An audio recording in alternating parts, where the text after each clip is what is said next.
Hello friends, my name is Mohit Gupta and I welcome you to my YouTube channel CAM Fundamentals. In today's video, we will continue our topic equilibrium and this is part 3. The link of part 1 and part 2 are provided in the description box and in the I button above here. In this part, we are going to discuss homogeneous and heterogeneous equilibria. What is the effect of temperature on equilibrium constant? As I told you earlier, temperature has a severe effect on equilibrium constant. So we have to discuss why temperature affects equilibrium constant. After that, we will be discussing how to write equilibrium constant. Then, what are the units of equilibrium constant? Is equilibrium constant dimensionless? And if so, why so? And at the end, we'll be talking about the applications of equilibrium constant. So without wasting time, let's get started.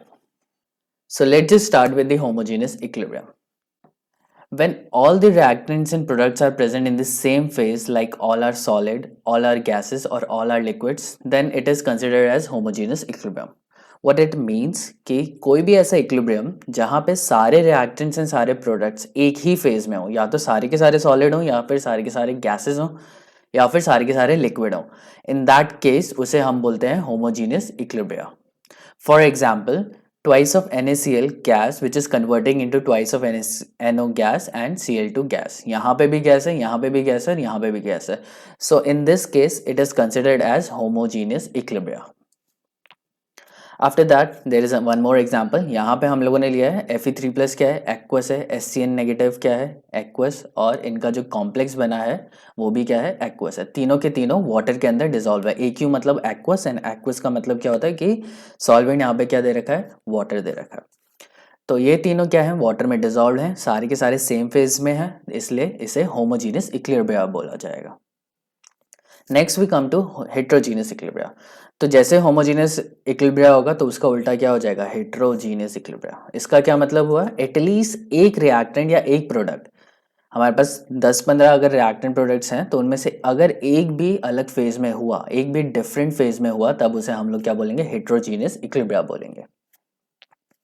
Example, calcium carbonate which is in equilibrium with calcium oxide and carbon dioxide. In this case carbon dioxide क्या है, gas में, बाकी दोनों क्या है, solid है. ठीक है, तो यहाँ पे एक रिएक्टेंट है, मतलब ये वाला जो प्रोडक्ट है वो क्या है, गैसेस फेज में, डिफरेंट फेज में. So this reaction would be considered as heterogeneous equilibria. Next we take one more example. यहाँ पे कार्बन लिया है और उसका हाइड्रोलिसिस हो रहा है, कार्बन को वाटर के साथ रिएक्ट कराया जा रहा है एट वेरी हाई टेम्परेचर, और ये क्या दे रहा है, वाटर गैस दे रहा है, H2 प्लस कार्बन मोनोऑक्साइड. ये गैस है, ये गैस है, ये गैस है. बट अगर ये गैस होता तो ये होमोजीनियस हो जाते, लेकिन सिर्फ यही सॉलिड है और बाकी सारी गैसेस हैं, इसलिए इसे हम बोलेंगे heterogeneous equilibria. I hope it is clear. Next we have to discuss what is the effect of temperature on equilibrium constant. तो टेम्परेचर का इक्विलिब्रियम कांस्टेंट पे क्या इफेक्ट है एंड व्हाई टेम्परेचर की ऐसा क्या है टेम्परेचर के पास कि वो इक्विलिब्रियम कांस्टेंट को कांस्टेंट नहीं रहने देता. तो हमें पता है as the rate of reaction increases और decreases with temperature, therefore equilibrium constant also changes with temperature. तो हमें पता है कि रेट ऑफ रिएक्शन, टेम्परेचर बढ़ाने पे rate of reaction majority of reactions का बढ़ जाता है. उसी तरीके से इक्विलिब्रियम कांस्टेंट भी क्या होगा, टेम्परेचर पे डिपेंड करेगा, क्योंकि इक्विलिब्रियम कांस्टेंट किस पे डिपेंड करता है, रेट कांस्टेंट्स पे. ठीक है, तो इक्विलिब्रियम कांस्टेंट, रेट कांस्टेंट के चेंज होने पे इक्विलिब्रियम कांस्टेंट भी चेंज हो जाएगा टेम्परेचर के साथ. नाउ रेट ऑफ रिएक्शन किस पे डिपेंड करता है, उसकी activation energy, EA. Activation energy को EA बोलते हैं. ठीक है, तो एक्टिवेशन एनर्जी बैकवर्ड रिएक्शन और फॉरवर्ड रिएक्शन की दोनों की अलग अलग होती है. तो एग्जाम्पल डायग्राम देखते हैं. यहाँ पे मैंने लिया है रिएक्शन कोऑर्डिनेट्स. रिएक्शन कोऑर्डिनेट्स क्या होते हैं, reactant, product, intermediate, transition state, इनको हम लोग बोलते हैं रिएक्शन कोऑर्डिनेट्स. और left hand side Y axis पे हम लोगों ने लिया एनर्जी. एक्स एक्सिस पे हम लोग कौन सा कोऑर्डिनेट्स लेते हैं, जो इंडिपेंडेंट होता है. राइट हैंड साइड पे हम लोग कौन से कोऑर्डिनेट्स लेते हैं, जो एक्स एक्सिस के ऊपर डिपेंडेंट होते हैं. तो यहाँ पे हमारा क्या है, रिएक्टेंट है. रिएक्टेंट क्या करेगा, प्रोडक्ट में कन्वर्ट होना चाहेगा. प्रोडक्ट ज़्यादा स्टेबल है, प्रोडक्ट की एनर्जी क्या है, कम है. तो जिसकी एनर्जी कम होती है वो ज़्यादा स्टेबल होता है, जिसकी एनर्जी ज़्यादा होती है वो ज़्यादा एक्साइटेड होता है, वो ज़्यादा अनस्टेबल होता है. तो here in this case reactant की एनर्जी ज़्यादा है एंड प्रोडक्ट की एनर्जी क्या है, काफ़ी कम है. तो इस केस में क्या होगा कि रिएक्टेंट ऑटोमेटिकली चाहेगा कि वो प्रोडक्ट में कन्वर्ट हो जाए, लेकिन रिएक्टेंट को अगर तुम ऐसी टेबल पे छोड़ दो तो वो प्रोडक्ट में कन्वर्ट नहीं हो सकता, क्योंकि उसको क्या चाहिए, कुछ एक्टिवेशन एनर्जी चाहिए, उसको कुछ एनर्जी चाहिए। ऑल्दो प्रोडक्ट ज़्यादा स्टेबल है तो रिएक्टेंट को कन्वर्ट हो जाना चाहिए था, बट नहीं होता। क्यों नहीं होता? क्योंकि रिएक्टेंट को प्रोडक्ट में कन्वर्ट होने के लिए उसको इतनी एनर्जी चाहिए, दिख रहा है। और ये जो मिनिमम एनर्जी चाहिए होती है रिएक्शन को प्रोसीड कराने के लिए, इसे हम लोग बोलते हैं EA, that is activation energy. अब रिएक्शन हमारी फॉरवर्ड जा रही है रिएक्टेंट से प्रोडक्ट, तो इसे हम लोग बोलेंगे activation energy of forward reaction. और अगर प्रोडक्ट हम लोग चाह रहे हैं कि प्रोडक्ट को रिएक्टेंट में कन्वर्ट कर दें, तो प्रोडक्ट किस में कन्वर्ट होगा, रिएक्टेंट में, लेकिन उसको भी क्या चाहिए होगी, इतनी ज़्यादा एनर्जी चाहिए होगी। तो रिएक्टेंट तो प्रोडक्ट में कन्वर्ट हो जाएगा, लेकिन प्रोडक्ट को रिएक्टेंट में कन्वर्ट करने के लिए हमें थोड़ा ज़्यादा अमाउंट ऑफ एक्टिवेशन एनर्जी देना पड़ेगा। दिख रहा है, EAB क्या है, ज़्यादा है, एंड EAF क्या है, कम है। मतलब है कि activation energy of backward direction क्या है, ज़्यादा है as compare to the activation energy of forward direction. So activation energy, अगर टेम्परेचर इंक्रीज करेंगे तो रिएक्टेंट की एनर्जी क्या हो जाएगी, ज़्यादा हो जाएगी, तो उसकी एक्टिवेशन एनर्जी क्या हो जाएगी, कम हो जाएगी। सिमिलरली प्रोडक्ट की एनर्जी क्या हो जाएगी, ज़्यादा हो जाएगी, तो उसे कम एक्टिवेशन एनर्जी चाहिए होगी यहाँ तक पहुँचने के लिए। आई hope it is getting clear. तो जैसे ही टेम्परेचर हम लोग इंक्रीज करते हैं तो रेट ऑफ फॉरवर्ड रिएक्शन और rate of backward reaction changes differently, अलग अलग तरीके से चेंज होते हैं। दोनों का चेंज तो होगा, दोनों इंक्रीज होंगे, रेट ऑफ फॉरवर्ड रिएक्शन भी चेंज होगा और रेट ऑफ बैकवर्ड रिएक्शन भी चेंज होगा, दोनों ही इंक्रीज होंगे, लेकिन एक का ज़्यादा हो जाएगा, एक का क्या होगा, कम होगा। तो उस केस में हमें पता चल रहा है कि रेट ऑफ फॉरवर्ड रिएक्शन थोड़ा आगे पीछे हो रहा है और रेट ऑफ बैकवर्ड रिएक्शन भी थोड़ा क्या हो रहा है, डिफरेंटली चेंज हो रहा है, जिसकी वजह से KF और KB चेंज होंगे, और KF और KB का ही रेशियो क्या होता है, इक्विलिब्रियम कांस्टेंट होता है। ठीक है, तो इक्विलिब्रियम कांस्टेंट क्या हो जाता है, इन दोनों का रेशियो होता है, तो ये दोनों भी चेंज हो रहे हैं, तो मतलब K भी क्या होगा, चेंज होगा।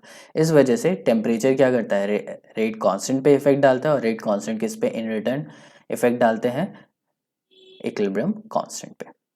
सो thus the ratio of KF to KB doesn't remain constant. इसलिए रेट ऑफ फॉरवर्ड रिएक्शन और रेट ऑफ बैकवर्ड रिएक्शन दोनों इंक्रीज हो रहे हैं, लेकिन वो डिफरेंटली इंक्रीज हो रहे हैं। ठीक है, जिसकी वजह से क्या होगा, उनका रेट कांस्टेंट KF और KB चेंज होगा, लेकिन उन दोनों की रेशियो क्या होगी, कभी भी कांस्टेंट नहीं रहेगी। कभी ये ज़्यादा हो रहा है, कभी ये कम हो रहा है। इस वजह से क्या होगा, इसकी रेशियो क्या होगी, कांस्टेंट नहीं रहेगी, और रेट ऑफ इक्विलिब्रियम कांस्टेंट भी टेम्परेचर के साथ कांस्टेंट नहीं रहेगा। Next we come to an important topic which is how to write equilibrium constant. अब तुम बोलोगे कि हमें तो पहले से पता है कि इक्विलिब्रियम कांस्टेंट कैसे लिखते हैं, ऊपर प्रोडक्ट लिखते हैं, नीचे रिएक्टेंट लिखते हैं, हो गया। तो उतना आसान तो नहीं है। इसमें क्या है, यहाँ पे एक बहुत इंपॉर्टेंट कॉन्सेप्ट है जो हम लोगों ने पहले नहीं किया। कॉन्सेप्ट क्या है कि जो active masses of pure solid और प्योर लिक्विड होते हैं वो हमेशा कांस्टेंट होते हैं। क्या बोला गया है कि एक्टिव मासेस, जो कॉन्सेंट्रेशन टर्म होती है सॉलिड की और प्योर लिक्विड की, pure solid and pure liquid की, इनकी कॉन्सेंट्रेशन क्या होती है, कांस्टेंट रहती है। एक्टिव मास इनका कांस्टेंट रहता है। तो मतलब सॉलिड की कॉन्सेंट्रेशन एंड लिक्विड की कॉन्सेंट्रेशन दोनों को हम लोग क्या लेते हैं, 1 लेते हैं। ठीक है, तो अगर तुम्हारी रिएक्शन में कोई प्योर सॉलिड है तो उस केस में उसको 1 से डिनोट करना है। समझ में आ गया, उसकी वैल्यू क्या है, 1 है। ठीक है, ये हम लोगों ने पहले नहीं पढ़ा था, और ये एक इंपॉर्टेंट कॉन्सेप्ट है जो हम लोग यहाँ पे पढ़ने वाले हैं, क्योंकि अब हम लोग सॉल्व करेंगे न्यूमेरिकल्स, और न्यूमेरिकल्स में तुम्हें पता होना चाहिए कि अगर एक प्योर सॉलिड है और प्योर लिक्विड है तो उसकी कॉन्सेंट्रेशन क्या होगी, 1 होगी। अब ये एक अजीब सा कॉन्सेप्ट आ गया, तो इसका रीज़न क्या है, वाई सो हमें पता है मोलैरिटी, हम यहाँ पे क्या ले रहे हैं, मोलर कॉन्सेंट्रेशन ले रहे हैं, और मोलर कॉन्सेंट्रेशन क्या है, मोलैरिटी है।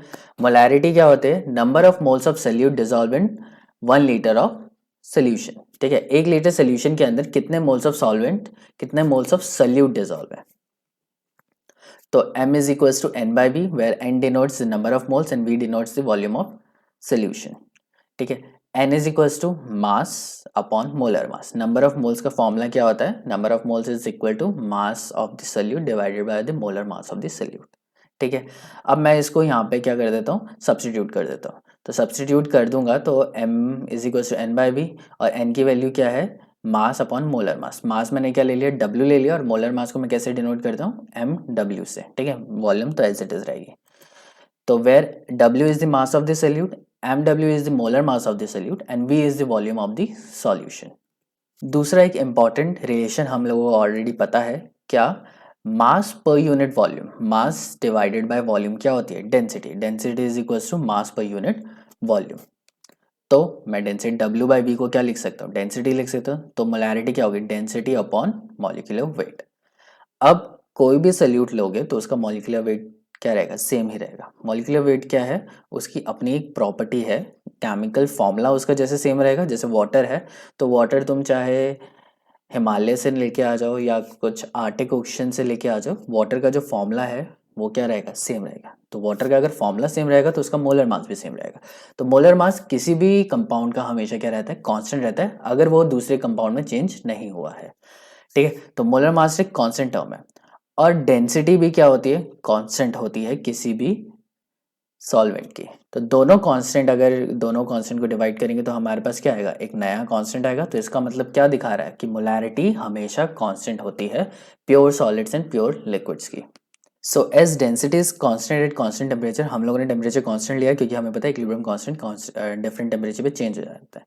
तो हमें ऑलरेडी पता है कि टेम्परेचर हम लोगों ने जितने भी कैलकुलेशन करेंगे कांस्टेंट ही लिया जाएगा, टेम्परेचर को चेंज नहीं किया जाएगा। तो density remain constant at constant temperature, density constant होती है और मोलर मास भी कांस्टेंट होता है, इसका वजह से मोलैरिटी क्या होगी? कांस्टेंट होगी। ठीक है, तो इसलिए प्योर सॉलिड और प्योर लिक्विड की जो मोलैरिटी होती है वो कांस्टेंट रहती है। और सिंस अगर वो एक्सेस में है तो उनकी वॉल्यूम चेंज क्या होती है? बहुत कम होता है, जिसकी वजह से उसे यूनिटी ले लिया जाता है। तो कुछ एग्जाम्पल करते हैं just to make it more clear. मैंने एक एग्जाम्पल लिया, कैल्शियम कार्बोनेट का डिकम्पोजिशन हो रहा है to give calcium oxide and carbon dioxide. So in this case equilibrium constant क्या होगा? प्रोडक्ट की कॉन्सेंट्रेशन डिवाइडेड बाय रिएक्टेंट की। अब ये क्या है? सॉलिड है और ये भी क्या है? सॉलिड है। तो दोनों सॉलिड की कॉन्सेंट्रेशन क्या होगी? Unity.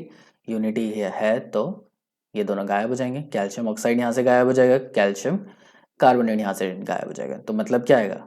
K is equals to concentration of CO2। तो K क्या होता है? CO2 की कॉन्सेंट्रेशन पे डिपेंड करता है। दूसरी इंपॉर्टेंट चीज़ यहाँ पे क्या है कि कार्बन डाइऑक्साइड गैस है और इक्विलिब्रियम हमेशा गैसेस केस में तक कब अटेन होता है? जब सिस्टम क्या होता है? क्लोज होता है। ठीक है, तो अगर तुमने कैल्शियम कार्बोनेट को हीट कर रहे हो एक क्लोज वेसल में, एक क्लोज बर्तन में, अगर तुम उसे हीट कर रहे हो तो जैसे जैसे कॉन्सेंट्रेशन CO2 की इंक्रीज या डिक्रीज होगी इक्विलिब्रियम कांस्टेंट क्या होता रहेगा? उसके हिसाब से चेंज होता रहेगा। And this new example is copper को मैं अगर सिल्वर नाइट्रेट के साथ ट्रीट करूं तो कॉपर किस में कन्वर्ट हो जाएगा? 2+ में, और सिल्वर ये बन जाएगा, सॉलिड बन जाएगा। तो मैंने कॉपर लिया और उसको सिल्वर नाइट्रेट के अंदर डाल दिया तो कॉपर किस में कन्वर्ट हो जाता है? कॉपर 2+ में। देखो जीरो ऑक्सीडेशन स्टेट है और वो किस में कन्वर्ट हो गई? 2+ में, मतलब इसका ऑक्सीडेशन हो गया। जब भी ऑक्सीडेशन स्टेट इंक्रीज होती है तो उसे ऑक्सीडेशन बोलते हैं, और ऑक्सीडेशन स्टेट जब डिक्रीज होती है तो उसे रिडक्शन बोलते हैं। तो कॉपर यहाँ पे क्या हो रहा है? ऑक्सीडाइज हो रहा है।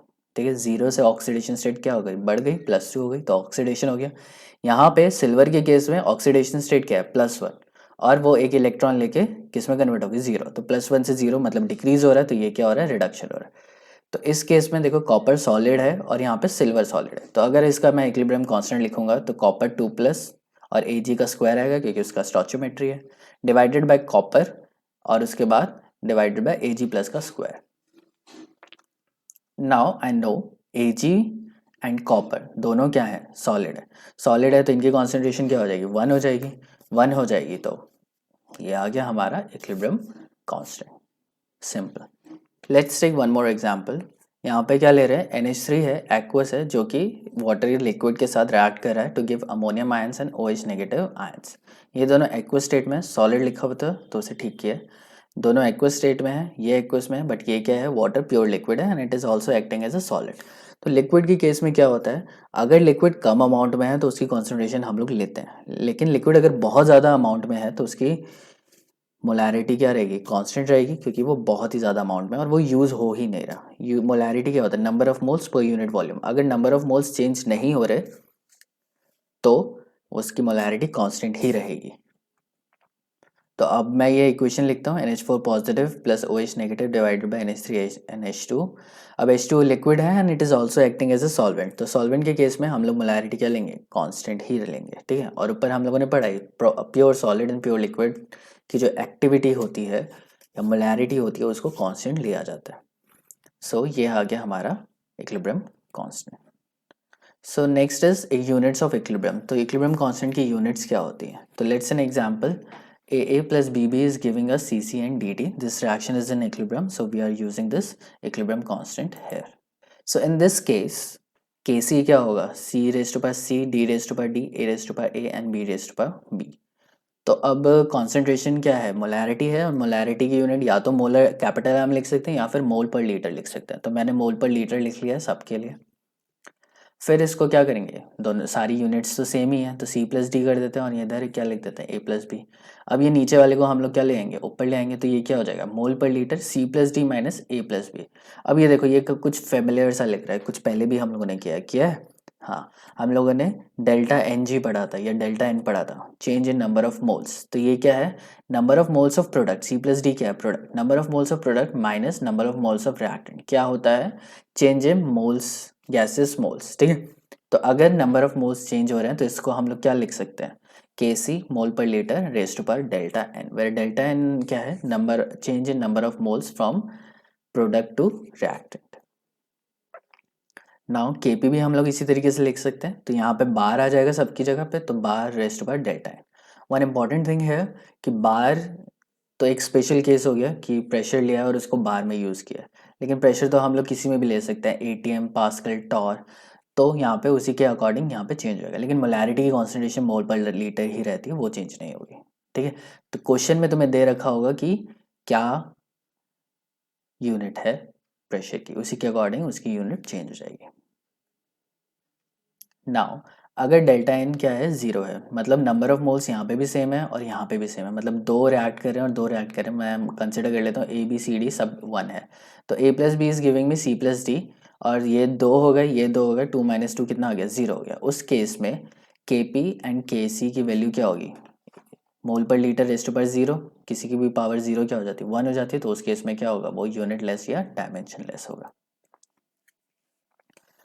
सो यहाँ पे मैंने एक चीज़ बहुत एम्फेसाइज की है, however K P and K C are always taken as unitless, हमेशा डायमेंशन लेस या यूनिट लेस लिया जाता है। थ्योरेटिकली उसकी कुछ यूनिट होनी चाहिए, ठीक है। क्यों होनी चाहिए, क्योंकि हमें नहीं पता कि कितने रिएक्टेंट रिएक्ट कर रहे हैं और कितने प्रोडक्ट बन रहे हैं, 4-5 बनेंगे तो यूनिट कुछ ना कुछ आ जाएगी, लेकिन कभी भी हम लोग यूनिट नहीं लेते हैं और उसको हमेशा क्या लिखते हैं, यूनिट लेस। तो ये एक कन्वेंशन है, और इस कन्वेंशन को प्रूव करने के लिए या इस कन्वेंशन को समझाने के लिए क्या कहा गया कि nowadays we use activity instead of molar concentration. आजकल हम लोग क्या यूज़ करते हैं, एक्टिविटी यूज़ करते हैं, मोलर कॉन्सेंट्रेशन यूज़ नहीं करते। ना अभी इतनी देर से हम लोग पढ़ रहे हैं कि मोलर कॉन्सेंट्रेशन, मोलैरिटी क्या होती है, कहाँ यूज़ होती है, कैसे कर रहे हैं हम लोग, और ऑल ऑफ अ सडन हम लोग क्या बोल रहे हैं कि एक्टिविटी यूज़ करेंगे। तो एक्टिविटी और मोलर कॉन्सेंट्रेशन में बहुत ज़्यादा फर्क नहीं है। एक्टिविटी क्या होती है, इट इज़ द कॉन्सेंट्रेशन, और प्रेशर क्या है, वही कॉन्सेंट्रेशन है, मोल पर लीटर ही है और प्रेशर ही है, with respect to the standard concentration and pressure. किसके रेस्पेक्ट में, स्टैंडर्ड कॉन्सेंट्रेशन और स्टैंडर्ड प्रेशर के रेशियो में। सो इस केस में एक्टिविटी क्या होगी, एक्टिविटी इज द रेशियो किसकी, कॉन्सेंट्रेशन मतलब molarity divided by standard concentration, मतलब 1 मोलर क्या हो गई, हमारी स्टैंडर्ड कॉन्सेंट्रेशन हो गई। तो कोई भी कॉन्सेंट्रेशन है उसको 1 मोलर से डिवाइड करेंगे तो यूनिट से यूनिट कट जाएगी, तो वो क्या होगा, यूनिट लेस हो गया। सिमिलरली प्रेशर के लिए भी ऐसे ही करेंगे, प्रेशर की कुछ वैल्यू होगी, बार या 3 बार ले लिया, 4 बार ले लिया, उसको 1 बार से हम लोग डिवाइड कर देंगे, बार से बार कर दिया, वो भी क्या हो गया, यूनिट लेस हो गया। तो एक्टिविटी मोलैरिटी डिवाइडेड बाय 1 मोल पर लीटर, तो यहाँ पे जो भी यूनिट थी उससे ये कट जाएगी, और इसलिए हम लोगों ने क्या बोला कि हम लोग एक्टिविटी यूज़ कर रहे हैं, ठीक है। कोई फ़र्क नहीं पड़ता, न्यूमेरिकल वैल्यू दोनों की सेम है, एक्टिविटी और वो है, बस उसकी यूनिट को हटाने के लिए हम लोगों ने क्या बोला कि हम लोग with respect to standard concentration या प्रेशर ले रहे हैं, ठीक है। क्योंकि हमें क्या होता है, कई बार लॉग के सी निकालना पड़ता है, और अगर के सी की कुछ यूनिट है तो उसका हम लोग लॉग नहीं निकाल सकते, लॉग क्या निकाल सकते हैं, सिर्फ एक नंबर का निकाल सकते हैं। सो इन दैट केस यहाँ पे हमारे लिए बहुत प्रॉब्लम हो रही थी, तो इसलिए हमने बोला कि हम लोग एक्टिविटी यूज़ करेंगे और मोलर कॉन्सेंट्रेशन यूज़ नहीं करेंगे। और एक्टिविटी क्या होती है, molar concentration divided by its unit, तो यूनिट से डिवाइड करेंगे, यूनिट कट जाएंगे। So next we come to the important topic which is application of equilibrium constant. तो इक्विलिब्रियम कांस्टेंट हम लोग इतने टाइम से पढ़ रहे हैं, तो उसकी क्या क्या एप्लीकेशन है और why we are studying that. तो पहली चीज़ है कि एक्सटेंट ऑफ रिएक्शन हम लोग फाइंड आउट कर सकते हैं कि रिएक्शन अभी स्टार्ट हुई है, रिएक्शन अभी बीच में है या रिएक्शन कंप्लीट होने वाली है। ये सब किससे पता चल सकता है? इक्विलिब्रियम कांस्टेंट से पता चल सकता है। तो उसके मैग्नीट्यूड से हम लोग इंटरप्रेट कर सकते हैं कि रिएक्शन कहाँ पे है, क्या वो कंप्लीट होने वाली है या अभी स्टार्ट हुई है या अभी मूव ही नहीं करे या फिर वो रिएक्शन बीच में है। तो इस केस में हमारे 3 केसेस हो जाते हैं। अगर Kc की वैल्यू 10⁻³ से ज़्यादा है, मतलब काफ़ी बड़ी वैल्यू 1000 के आसपास है, तो रिएक्शन क्या होने वाली है? अबाउट टू कंप्लीट, रिएक्शन खत्म होने वाली है। अगर Kc की वैल्यू 10⁻³ से लेकर 10⁻³ के बीच में है, मतलब 1 के आसपास है, ठीक है, उस केस में क्या बोलते हैं कि रिएक्टेंट और प्रोडक्ट की कॉन्सेंट्रेशन क्या है? कंपेरेबल है। जितना रिएक्टेंट है ऑलमोस्ट उतना ही प्रोडक्ट है, मतलब रिएक्शन बीच में है। और इस स्टेट से हम लोग ये नहीं बता सकते कि फॉरवर्ड जा रही है या बैकवर्ड जा रही है। दूसरा केस है कि Kc की अगर वैल्यू 10⁻³ से छोटी है, ठीक है, 10⁻³ से छोटी है तो रिएक्शन तो हो ही नहीं रही है, वो अभी एकदम स्टार्टिंग में। तो 10⁻³ होगी तो रिएक्शन स्टार्ट हो रही है, 10⁻³ से 10⁻³ के बीच में तो रिएक्शन कंपेरेबल है, बीच में है, और 10⁻³ से बहुत ज़्यादा है तो मतलब रिएक्शन क्या हो रही है? ख़त्म होने वाली है। तो यहाँ पे एक ग्राफ बना के दिखाया गया है। यहाँ पे 10⁻³ ले लिया, यहाँ पे 1 ले लिया और 10⁻³ ले लिया। तो 1 का मतलब क्या है? Kc 1 के इक्वल हो गया, मतलब रिएक्टेंट और प्रोडक्ट की कॉन्सेंट्रेशन क्या है? सेम है। तो रिएक्शन क्या है? बीच में है। तो अगर वैल्यू 10⁻³ से छोटी है तो Kc की वैल्यू क्या है? नेग्लिजिबल है, बहुत कम है, तो रिएक्शन को बोलेंगे रिएक्शन हार्डली प्रोसीड्स, रिएक्शन बहुत कम हो रही है या हो ही नहीं रही है। अगर वो बीच में है तो कंपेरेबल कॉन्सेंट्रेशन होगी रिएक्टेंट और प्रोडक्ट की, और अगर उसकी वैल्यू बहुत ज़्यादा हाई है तो रिएक्शन क्या होगी? ऑलमोस्ट कंप्लीट होने वाली है। The second application is direction of equilibrium. अब हम लोग ये बता सकते हैं कि रिएक्शन फॉरवर्ड डायरेक्शन में जा रही है या रिएक्शन बैकवर्ड डायरेक्शन में जा रही है। तो इसको पता करने के लिए अब हमें एक इम्पॉर्टेंट QC सिंबल पढ़ना पड़ेगा। QC क्या है? QC को हम लोग बोलते हैं रिएक्शन कोएफिशिएंट या कॉन्सेंट्रेशन कोएफिशिएंट। होता क्या है? इसका फॉर्मूला इक्विलिब्रियम कांस्टेंट के जैसा ही है। तो यहाँ पे मैंने इक्वेशन ली AABB is giving me CCDD। तो QC का फॉर्मूला क्या है? प्रोडक्ट की कॉन्सेंट्रेशन डिवाइडेड बाय रिएक्टेंट की कॉन्सेंट्रेशन। तो अब तुम लोग ये सोचोगे कि फिर इक्विलिब्रियम कांस्टेंट और QC में क्या डिफरेंस है? देखो, इक्विलिब्रियम कांस्टेंट होता है एक पॉइंट पे जब इक्विलिब्रियम आ गया है, और अगर इक्विलिब्रियम नहीं पहुंचा है, मैंने रिएक्शन स्टार्ट करी और 2 मिनट बाद ही मैंने देख लिया कि कितना प्रोडक्ट है कितना रिएक्टेंट है, दोनों को डिवाइड कर दिया, तो वो इक्विलिब्रियम कांस्टेंट नहीं हुआ, क्योंकि इक्विलिब्रियम अभी रीच हुआ नहीं है। तो उस पॉइंट पे जो इन दोनों की रेशियो की वैल्यू को हम लोग क्या बोलते हैं? कॉन्सेंट्रेशन कोएफिशिएंट या रिएक्शन कोएफिशिएंट। तो किसी भी इंटरवल पे अगर मैं प्रोडक्ट को रिएक्टेंट की कॉन्सेंट्रेशन से डिवाइड कर दूं raise to power their stoichiometric respective coefficients, तो हमारे पास आ जाता है रिएक्शन कोएफिशिएंट। नाउ हमारे पास 3 केस आते हैं। अब मुझे रिएक्शन के लिए Kc की वैल्यू पता होती है। कैसे पता होती है? हम लोग बुक में से देख लेते हैं कि अगर मैं ये रिएक्शन कर रहा हूँ तो इसकी Kc की वैल्यू क्या होगी। अगर तुमने एक नई रिएक्शन इन्वेंट करी है तो उस केस में तुम नहीं बता सकते, उस केस में तुम्हें रिएक्शन के बारे में पढ़ना पड़ेगा। लेकिन अगर रिएक्शन कोई तुम पुरानी रिएक्शन कर रहे हो तो तुम लिटरेचर में या इंटरनेट पे खोल के देख सकते हो कि इसके इक्विलिब्रियम कांस्टेंट की वैल्यू क्या है। अब किसी पॉइंट में सपोज 15 मिनट बाद तुमने देखा कि प्रोडक्ट इतना मोलर है और रिएक्टेंट इतना मोलर है, दोनों को डिवाइड कर लिया, तो 3 केसेस हो सकते हैं। या तो QC की वैल्यू Kc से कम आएगी, या फिर QC की वैल्यू Kc के इक्वल आएगी, या फिर QC की वैल्यू Kc से बहुत ज़्यादा आ जाएगी। यही 3 केसेस हो सकते हैं, या तो इक्वल आएगी, या फिर उससे कम आएगी, या फिर उससे ज़्यादा आएगी। तो इन केसेस में क्या होता है? अगर QC इधर है और वो Kc की कुछ वैल्यू है तो हमेशा QC चाहता है कि वो Kc के जितना बन जाए। QC क्या चाहेगा? कि वो जल्दी से इक्विलिब्रियम अटेन कर ले। तो अगर QC की कुछ भी वैल्यू है वो हमेशा किसके तरफ मूव करेगी? Kc की तरफ मूव करेगी। तो अगर QC की वैल्यू Kc से कम है, Kc क्या है? इक्विलिब्रियम कांस्टेंट, QC की वैल्यू Kc से कम है तो वो कहाँ मूव करेगा? फॉरवर्ड डायरेक्शन में, ताकि QC की वैल्यू ज़्यादा हो जाए और Kc के इक्वल हो जाए। अगर QC की वैल्यू Kc से ज़्यादा है, दिख रहा है ये ज़्यादा वैल्यू दिख रही है, तो ये QC क्या करेगा? ट्राई करेगा कि वो Kc के जितना हो जाए, तो वो अपनी कॉन्सेंट्रेशन कम करेगा, तो रिएक्शन कहाँ जाएगी? बैकवर्ड डायरेक्शन में, क्योंकि QC देखो डायरेक्टली प्रोपोर्शनल है प्रोडक्ट की कॉन्सेंट्रेशन से। प्रोडक्ट की कॉन्सेंट्रेशन ज़्यादा होगी तो QC की वैल्यू ज़्यादा होगी। तो QC की वैल्यू ज़्यादा होने का मतलब क्या है? कि प्रोडक्ट की कॉन्सेंट्रेशन ज़्यादा है। तो अगर प्रोडक्ट ज़्यादा बन रहा है तो वो ज़बरदस्ती चाहेगा कि वो बैकवर्ड जाए और वो वापस इक्विलिब्रियम पे पहुंच जाए। अगर प्रोडक्ट की कॉन्सेंट्रेशन कम है, QC कम है, तो वो फिर चाहेगा कि वो जल्दी से जल्दी Kc की वैल्यू पे पहुंच जाए, और उस केस के लिए वो उसे कहाँ जाना पड़ेगा? फॉरवर्ड डायरेक्शन में। तो QC और KC की अगर वैल्यू दोनों की इक्वल है तो रिएक्शन क्या है, इक्विलिब्रियम पे है। अब रिएक्शन कहीं मूव नहीं करेगी, ना ही वो बैकवर्ड जाएगी ना ही वो फॉरवर्ड जाएगी। अगर QC की वैल्यू KC से ज़्यादा है, QC को क्या चाहिए कि वो KC के इक्वल हो जाए, तो QC क्या करेगा, डिक्री वैल्यू कम करेगा, और वैल्यू कम करने के लिए क्या जाएगा, वो बैकवर्ड डायरेक्शन में, क्योंकि QC किसके डायरेक्टली प्रोपोर्शनल है, प्रोडक्ट की कॉन्सेंट्रेशन। प्रोडक्ट ज़्यादा है तो QC ज़्यादा है, तो प्रोडक्ट ज़्यादा है तो QC ज़्यादा है, तो प्रोडक्ट की कॉन्सेंट्रेशन कम करेंगे तो QC किसकी वैल्यू किस पे आ जाएगी, KC पे आ जाएगी। तो रिएक्शन कहाँ जाएगी, उल्टी डायरेक्शन में जाएगी। और अगर QC की वैल्यू बहुत कम है तो प्रोडक्ट कम है, और KC की वैल्यू ज़्यादा है तो QC क्या चाहेगा कि वो KC जितना बन जाए। तो QC क्या करेगा, अपनी कॉन्सेंट्रेशन इंक्रीज करेगा, वो इम्प्रूव करेगा, और वो कहाँ जाएगा, फॉरवर्ड डायरेक्शन में। तो इस तरीके से हम लोगों ने देख लिया कि डायरेक्शन ऑफ इक्विलिब्रियम कैसे निकाली जाती है। अगर हमारे पास रिएक्शन क्वेश्चन है तो उसका हम लोग KC से वैल्यू कंपेयर करेंगे, and then will be able to find out कि रिएक्शन फॉरवर्ड जाएगी या फिर रिएक्शन बैकवर्ड जाएगी। The next application is calculating equilibrium concentration. हम लोग इक्विलिब्रियम कॉन्सेंट्रेशन भी कैलकुलेट कर सकते हैं। और तीसरा क्या है कि अगर मुझे इक्विलिब्रियम कांस्टेंट की वैल्यू पता है और मुझे इनिशियल कॉन्सेंट्रेशन पता है कि मैंने कितना मोल रिएक्टेंट लिया था, अगर मैं रिएक्शन लगा रहा हूँ तो मुझे पता है कि रिएक्शन मैंने 10 ग्राम रिएक्टेंट ए लिया है, 10 ग्राम रिएक्टेंट बी लगा है। तो इनिशियल कॉन्सेंट्रेशन अगर मुझे रिएक्टेंट की पता है तो मैं, और इक्विलिब्रियम कांस्टेंट पता है, तो मैं किसी भी इक्विलिब्रियम पहुंचने पे मैं फाइंड आउट कर सकता हूँ कि प्रोडक्ट की कॉन्सेंट्रेशन क्या होगी और रिएक्टेंट की कॉन्सेंट्रेशन क्या होगी। अब ये बहुत ही ज़्यादा इम्पॉर्टेंट टॉपिक है, और अगर इसके न्यूमेरिकल आ गए तो मतलब पूरा चैप्टर आ गया।